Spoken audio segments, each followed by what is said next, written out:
that feels really good. I do have Luna, so that's what you're hearing banging in the background, playing with blocks. And so I am working on this pink piece that honestly I was thinking about it, and I feel like I've been working on it for, on and off for like, I don't know, 2 years, I guess. I started snipping the shapes before Luna was born, and then yeah, so here I am trying to finish it up because I just am called to it. So it's starting to piece together into this really delicious wall sculpture, and I'm really just trying to devote time to it because I have the time right now, which feels good. For the past few years, I've mainly just focused on art for monetary purposes to support my family, pay the bills. I'm trying to make a career out of this, and through that is, trying to become financially independent through my art making, which is a journey. If you're an artist, you likely know this is not an easy career to pursue, but I'm passionate. I went to school for it, and I am not going to give up. And I've had some great success, but I am not there where I am being fully supported through my art making. So anyways, what I was getting to is that for the past, I guess honestly 5 years, I have just focused on making art that I can sell on my web shop, sell through the gallery that I'm represented by, Singular, now First Dibs, the luxury marketplace. And I've also just focused on art commissions and exhibitions and magazine features and all these things. And while they're incredible, I just have been realizing that I've been struggling with burnout. I've just been feeling a bit lost as an artist. And I think in part because I've become a mom and I'm this new person. And by default of that, I am this new artist. So I feel like I'm coming out of it, and I am just like overflowing with ideas. What I'm getting to is that this pink piece that I'm making is just art for art's sake. I'm not gonna list it on my web shop. I'm not gonna try to sell it. I think I wanna make it for Luna, for her nursery, and one day her bedroom and her home. And that feels so special to me. Part of this journey of rediscovering myself as an artist is not just making art for monetary gain, but making art because I enjoy it. And it's something beautiful and meditative and healing. And the idea of my daughter in 30, 40 years having her own home, maybe growing her own family, and this piece is hanging on the walls of her house. It's such a nice vision that I can just really see so clearly, and it feels awesome to come to this realization. I will say there's also another reason why I've decided to not sell this pink piece and gift it to my daughter instead, and I'm going to go into that in a future video where I really share the shifts that I'm making as an artist. Like they're pretty big changes, and I'm really looking forward to it. I'm just not quite there yet to share what they are. I just do want to specify that I am still going to be a sculptor. I'm still going to be a fiber artist. I'm still going to be making work that's in the realm of what I've always been making.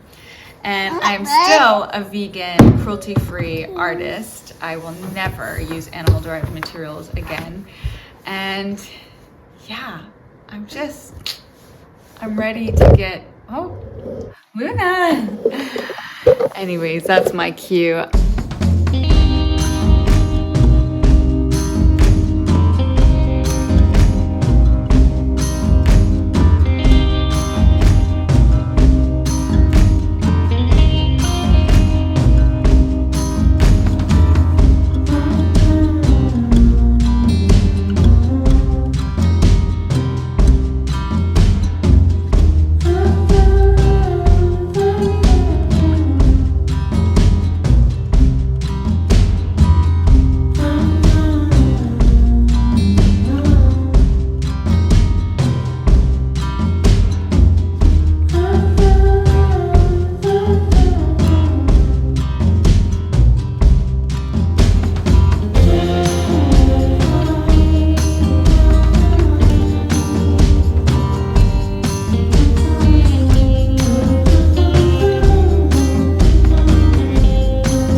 I have decided to take a quick break from working on this pink sculpture because I have 2 exhibitions that I want to apply to.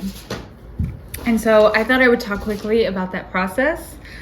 I think as a fine artist, it's really important to exhibit on a yearly basis. So now that we're in 2023, I've just been thinking about getting some exhibitions lined up. At this point in my career, a good amount of exhibitions and art fairs that I'm a part of, I have been invited to join, but I do still allocate some time, effort, and a budget towards applying to exhibitions. So I wanted to share a few quick tips because I've been doing this for 12 years now.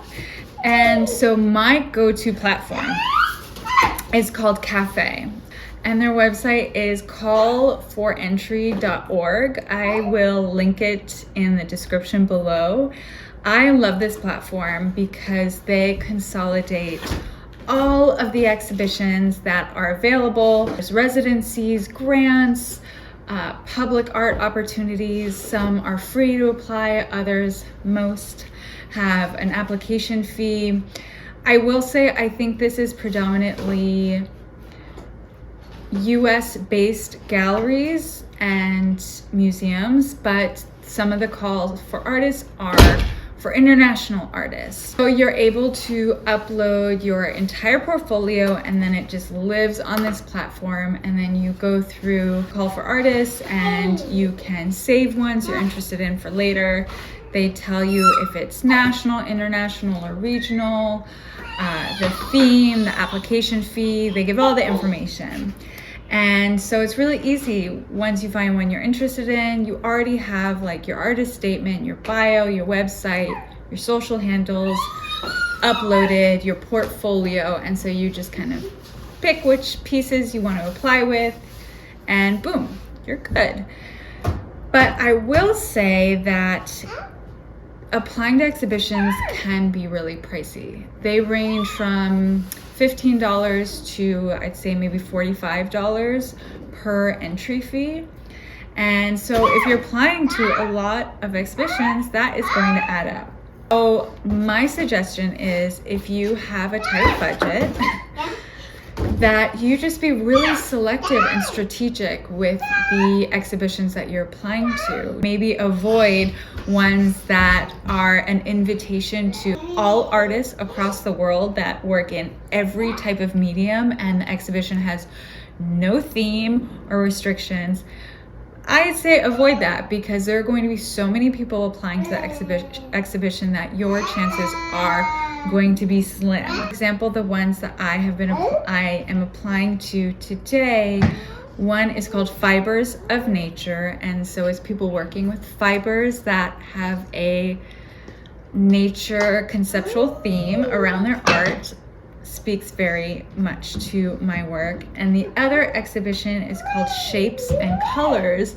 Again, I work a lot with shapes and colors. Both, I believe, are just national, which also cuts down my competition. One of them is free, which is awesome, and the other is $30. If you don't get accepted to an exhibition,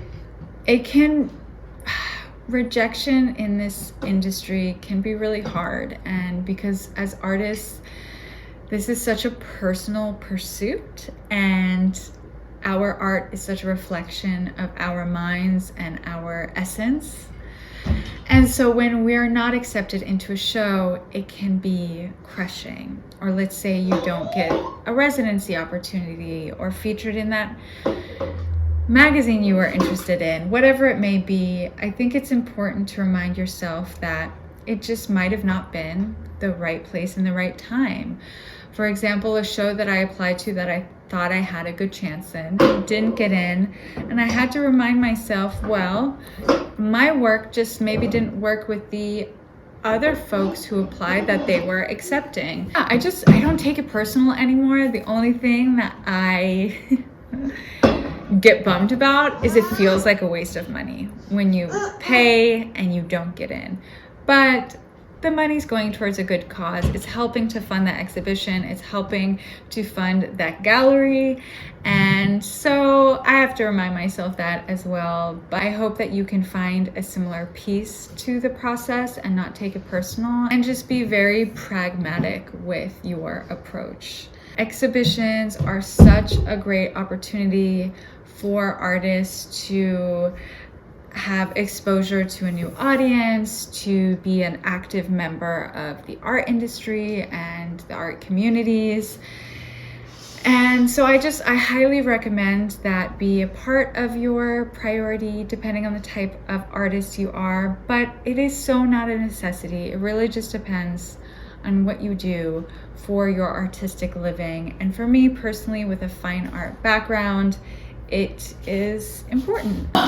Okay, let's finish this application. You're just trying to blow out the candle.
Wow, I recently have been in awe at the readings that I've been doing. I am a personal believer of the power of tarot. I would highly suggest this healing deck. It's the Harmony Tarot. It's so beautiful.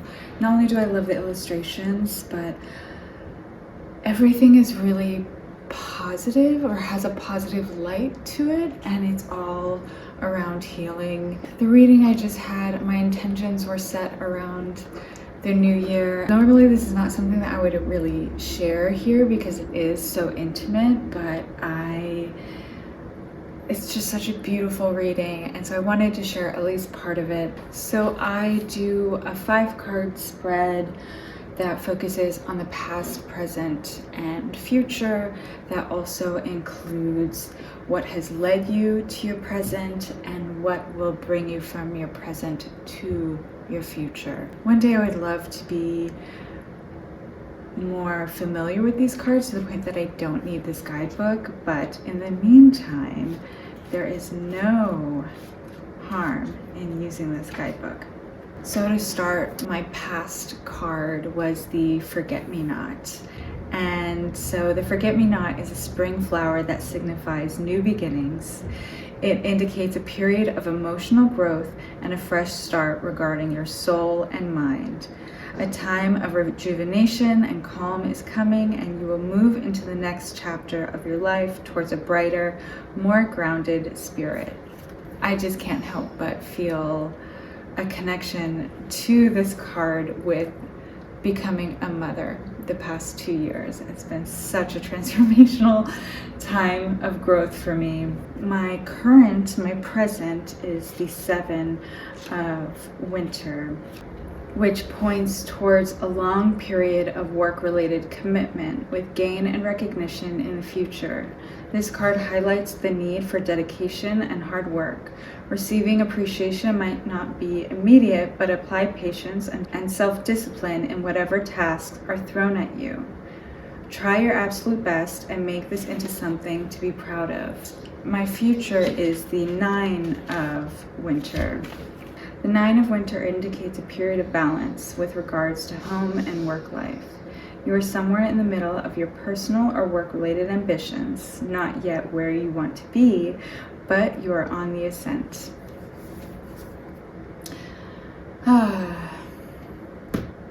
And with certain readings, I like to document it in this little intentions journal where I just have compiled my thoughts and goals and journey, and sometimes it's just nice to, with certain milestones in life, be able to look back at the readings that I received in alignment with that time.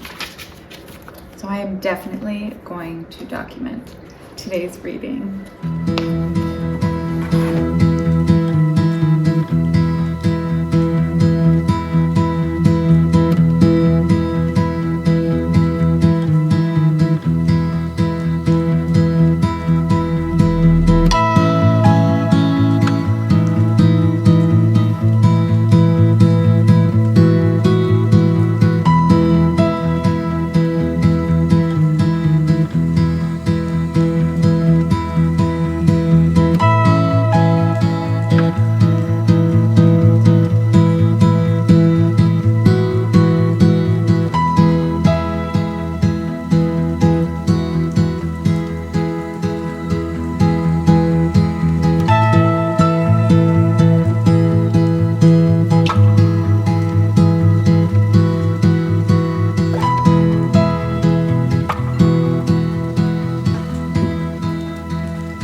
To close out the video here because it is now time to call it a day in the studio and play. We have play breaks throughout the day and one nap time. Yeah! But the evenings are where we have some of our most fun. And so, are you getting a little dizzy? But thank you for joining me today. I hope, yeah, perhaps you feel inspired to create, experiment, maybe read some tarot or other divination practices. Woo! Play with your children, your friends, your loved ones. Whee! You are too cute.